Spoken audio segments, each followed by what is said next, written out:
Dober večer z komentatorskega mesta v Mariborskem Ljudskem vrtu, drage prijateljice in prijatelji nogometa, dobrodošli v družbo prve lige Telemach. Predzadnja tekma v tretjem krogu nove sezone je mariborsko-ljubljanski obračun z evropskim pridihom. Maribor in Bravo sta se še v četrtek borila na mednarodnem prizorišču, drevi pa bosta uprizorila prvo medsebojno srečanje v 34. sezoni slovenskega državnega prvenstva. Izredno sem vesel, da je zdrav, da je lahko začel od začetka in da se bo kmalu vrnil v tisto pravo formo, ki je kazal takrat. Podaja na Poplatnika, ki je prišel do strela z glavo, vendar mimo vrat obležal je tam Lan Vidmar pred golom Ažbeta Juga. Gašper Jovan, mislim, da je bil podajalec, Poplatnik pa je odličen v igri z glavo, čeprav ne gre za najvišjega po centimetru. Ja, gre za dober timing. V zadnjem obdobju zelo zanesljivo igra tudi kot osrednji branilec. Medtem izgubljena žoga Žige Repasa, Poplatnik ima priložnost. Ujel ga je Širvis, podaja v sredino, tam je Gidado prišel do udarca in obramba Ažbeta Juga. Sedaj lahko dobro vidimo v srednji coni Bravo, 4-4-2 postavitev, zelo malo teh medprostorov. Zdaj dolga žoga na Bugreja, priložnost je to za Maribor, iz vrat je šel Orbanič, toda na koncu brez konkretnega poskusa proti vratom. To je bila prva nevarnost pred vrati rumenih. Odlično. Ja, seveda Ante Šimundža je zelo izkušen strokovnjak in zelo dobro ve, kje pretijo največje nevarnosti nasprotnikov. Zdaj težave za Hribarja, do žoge je prišel Burles. Hitro se je tudi Hribar vrnil, tu je Sikošek, podaja pred vrata in gol! Žoga je v mreži, Etienne Bugre je zadev v 18. minuti. Maribor vodi z 1-0. Odlično izvedena akcija, tisto, kar je Maribor že v preteklosti najbolje počel, se pravi preko krilnega položaja. Sikošek fantastično za hrbet Bugre, odlična podaja in potem z krilnega položaja prečna podaja in pa praktično, kot po domače se reče, pakiranje v 16-metrskem prostoru. Prva resna akcija Maribora in prva zelo kvalitetna odigrana, in sicer to, kar so govorila, ne skozi sredino, ampak preko bočnega položaja. Jovan s predložkom, dobra žoga v sredino in tam je do skoka prišel, mislim, da Rodriguez ali pa morda Lan Strauss, v vsakem primeru strel mimo gola. Ja, takole povšalno, včasih se je reklo, da igra poteka med obema 16-metrskima prostora. Ta prostor lahko še zožava za nekih 15 metrov. Ja, pa nogometaš, ki je zelo veliko obetal, tudi mladi reprezentant, ki pa počasi zopet lovi tisto staro formo. Odlično. Zdaj Jakupovič podaja proti Grliću in obramba Orbaniča. Krasna akcija Maribora, toda ostaja 1-0. V 51. minuti Grlić je imel na nogi drugi gol na drugi tekmi. Španring s predložkom, tam je bil na letu Gidado, zato je bilo pomembno, da je Širvis odbil. Pa zdaj nova nevarnost, Pečar je zadev, Martin Pečar do strela in do zadetka za 1-1. V 61. minuti kar na lepem so prišli gostje do izenačenja. Zadetek Pečarja, številka 2 v tem prvenstvu. Ja, nekako Pečar je kaznoval, zelo malo prostora potrebuje Martin Pečar, sedaj je zopet pokazal v 16-metrskem prostoru. Lahko rečemo malce slabše zadev, ampak ravno toliko pravilno, da je zadev v mali mrežico v dolgi kot, ampak to je spet predložek. Odločil izvesti tole prekinitev, podaja na rob kazenskega prostora. Jovan na koncu do strela in obramba Ažbeta Juga tudi s pomočjo vratnice. Domiselna akcija gostov. Ja, zanimivo. Prvo se mi je zdelo iz boljšega položaja v slabši, pa potem prva in pa dober udarec. Letos v Ljubljani, ko je bil Bugre strelec za Maribor, zdaj odložena žoga za Božiča, ki prodira v sredino. Božič strelja mimo gola. Ja, Ja, to je tisto, kar je Božič praktično v eni minuti nadoknadil za Burleja. 1-1 v stran Tuka. Maribor je prenesel na obe krilni položaj igro, tam, kjer je najbolj navaren. Tako Božič z ene strani kot Sudani z druge in konstantno. Zdaj Jakupovič mimo gola, še en kot bo to za Maribor. Pritisk domačih. Veliko več igre, 3-2, 2-1 na strani, z veliko predložki, z veliko streli in sedaj popolna dominacija Maribor v zadnjih 5 minutah. Tokrat proti Sudaniju, na pravem mestu je bil Jovan, Sudani očitno tudi v prepovedanem položaju. Napad Brava, Martin Pečar, spet Jovan, podaja v sredino, Gidado prihaja in obramba Juga ostaja 1-1. Ampak mislim, da tudi prepovedan položaj, gol ne bi veljal. So spet gostje povsem stisnjeni na rob svojega kazenskega prostora. Milec, tu je zdaj Božič s prodorom v sredino, podaja pred vrata, tam je Jakupovič, pa Sudani, prečko je zadev Sudani. Brez spremembe izida, kakšna priložnost za Maribor, toda ostaja 1-1.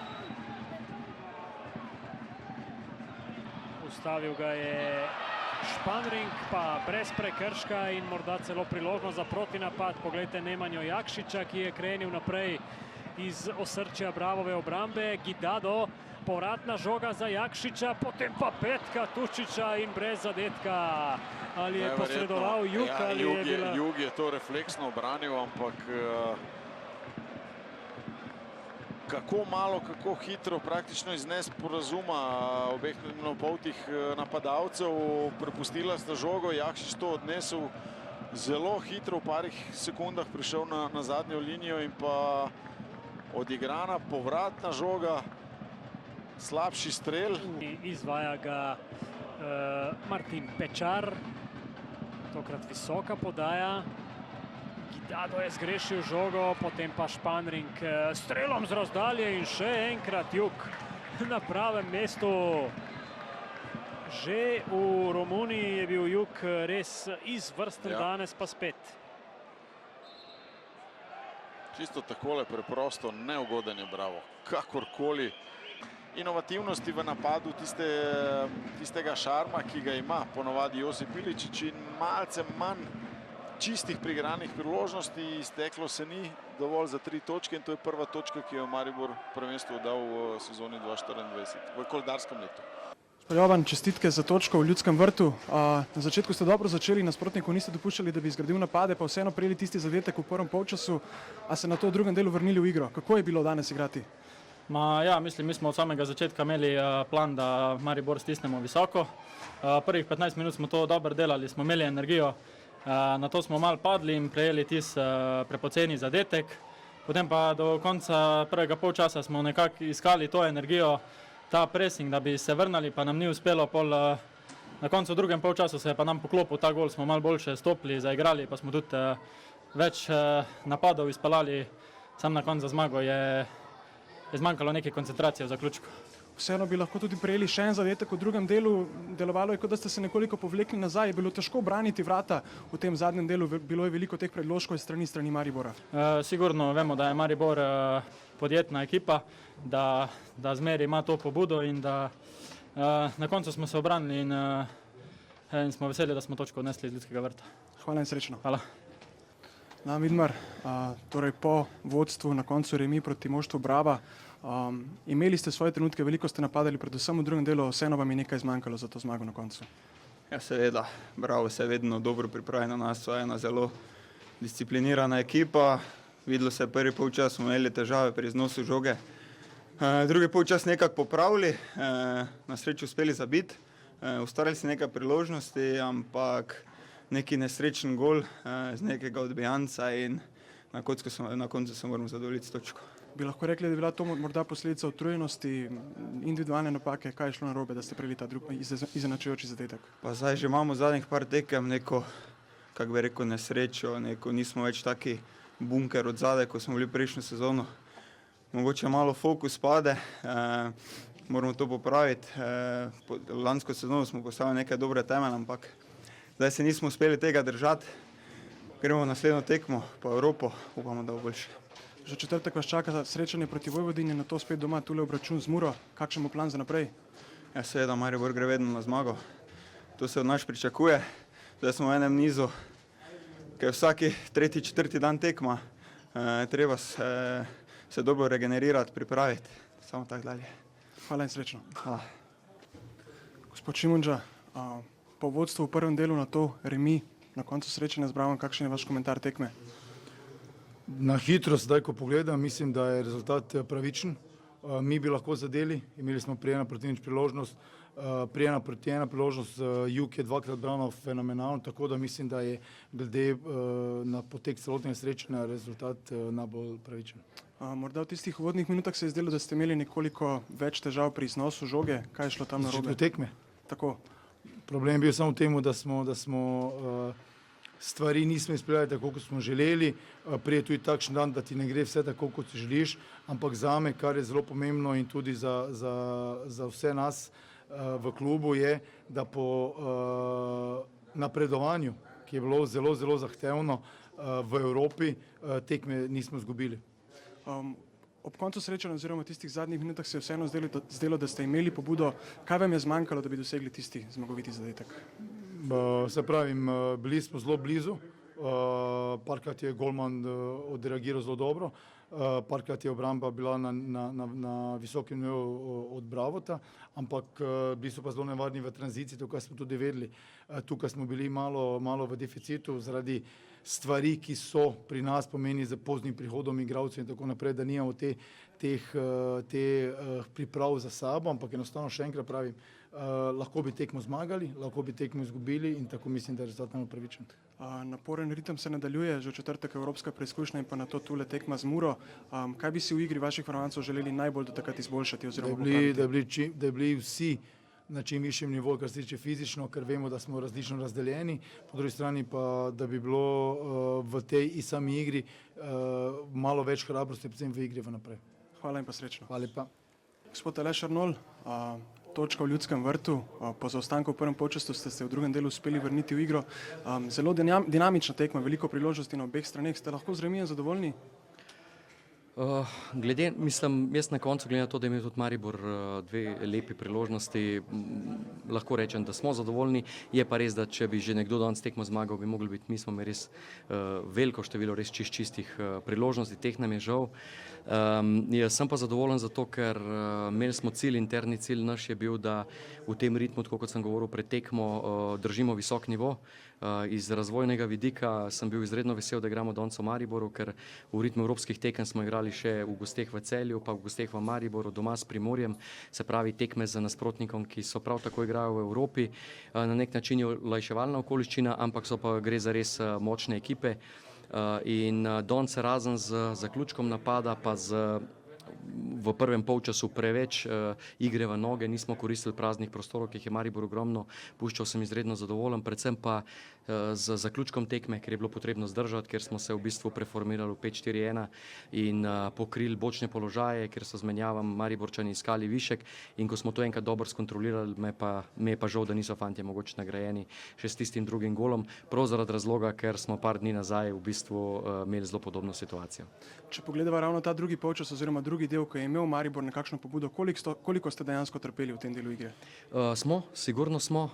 Res pa je, da v tem delu smo imeli potem še dve priložnosti iz teh dobrih polproti napadov. Normalno je, da v bistvu v določenem delu tekme trpiš, tudi Maribor, ko je opravil menjave, ko je šel v določen riziko, je sigurno imel ogromno kvalitete na krilih. Tukaj smo predvsem na desni strani preveč Matica puščali v situacije 1-1, nismo dobili še enega igralca zraven in so prelahko prihajali, predvsem Božič z desno nogo globoko v boks. Tukaj smo bili takšno malo slabši, ampak tako kot sem rekel, nogomet se ne igra vedno na isti način, tudi danes smo v bistvu začeli z visokim presingom, treningom, pa potem imeli žogo dovolj v posesti, a na drugi strani se je bilo potrebno na koncu obraniti in jaz na to v bistvu zato vesel, na to ponosen, ker vem, da za zorenje igralcev, za zorenje fantov in tudi zato, če želi klub biti na višjem nivoju, je zelo pomembno, da ta taktični diapazon, da je dovolj širok, ker preprosto enoznačno ni dovolj. Bo sedaj nekoliko lažje v nadaljevanju prvenstva, glede na to, da se boste lahko osredotočili ne na prvo ligo Telemach in ne več na evropsko tekmovanje?